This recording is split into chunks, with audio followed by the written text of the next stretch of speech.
Jean chapitre 6 et le verset 33. Je veux dire même un peu le verset 32. En vérité, je vous le dis, Jésus qui parle, Moïse ne vous a pas donné le pain du ciel, mais mon Père vous donne le vrai pain du ciel. Car le pain de Dieu, verset 33, c'est le centre de cette petite vidéo, c'est celui qui descend du ciel et qui donne la vie au monde.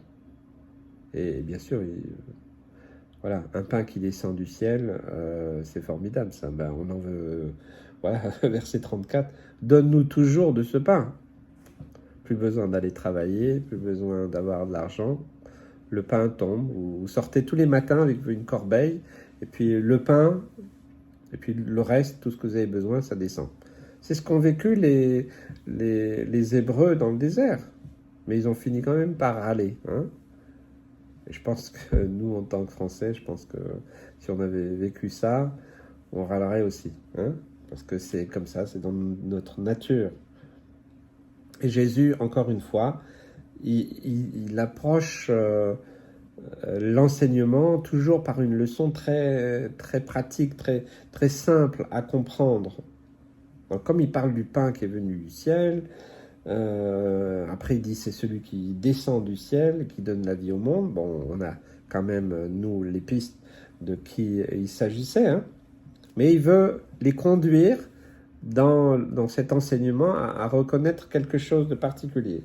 Et puis, verset 35, là, Jésus, il affiche la couleur. Bon, allez, il ne va pas les laisser trop discuter. Oui, donne-nous toujours ce pain. Ok, d'accord. Ben, écoutez, voilà.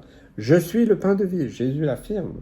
Celui qui vient à moi n'aura jamais faim, et celui qui croit en moi n'aura jamais soif. Waouh, comment c'est possible? Ben si, moi, j'ai besoin d'aller manger, j'ai besoin de boire. Ok, encore une fois, Jésus élève le niveau. J'en ai parlé dans une vidéo précédente.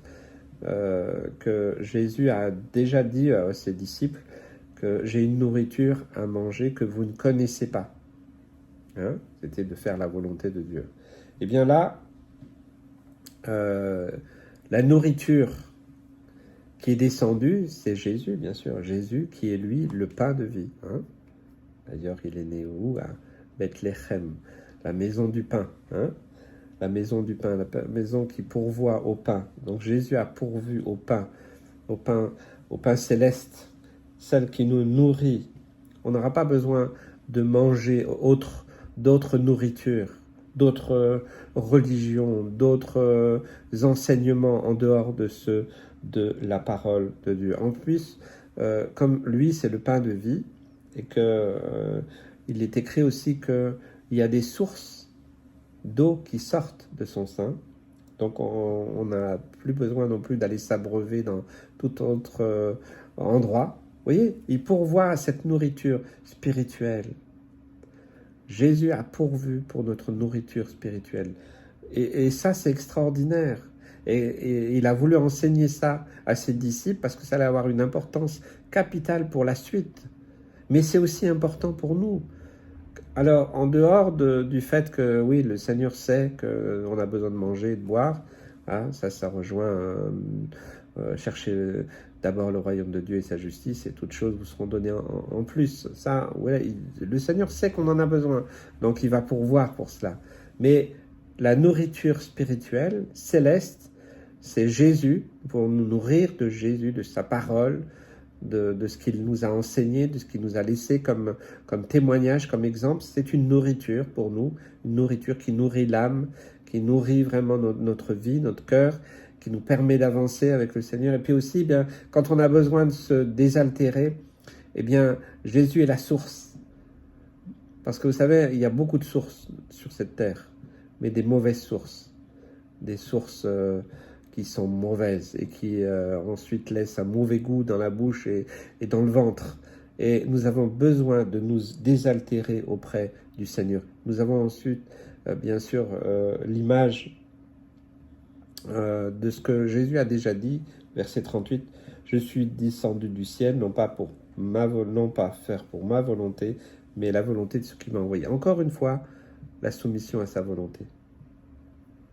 Nourriture spirituelle, soumission, volonté et action dans ce que Dieu veut. Oui, il y a aussi, bien sûr, hein, et en plus Jésus précise en verset 39, c'est que je ne perde rien de tout ce qu'il m'a donné, mais que je le ressuscite.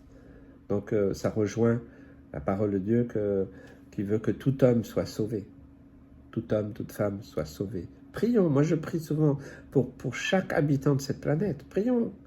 Je prie pour leur salut, dans chaque continent, dans chaque pays, dans chaque ville, dans chaque village, dans chaque maison. Prions avec foi. Rejoignez-moi aussi dans la prière. Voilà, priez pour le salut de chaque être humain, afin qu'il le ressuscite au dernier jour, et que, eh bien, il soit dans la volonté du Père. Quiconque voit le Fils et croit en lui est la vie et l'éternel, et je le ressusciterai au dernier jour. C'est merveilleux, c'est formidable. Alors nourrissons-nous de ce pain et désaltérons-nous aussi de cette eau. Que Dieu vous bénisse.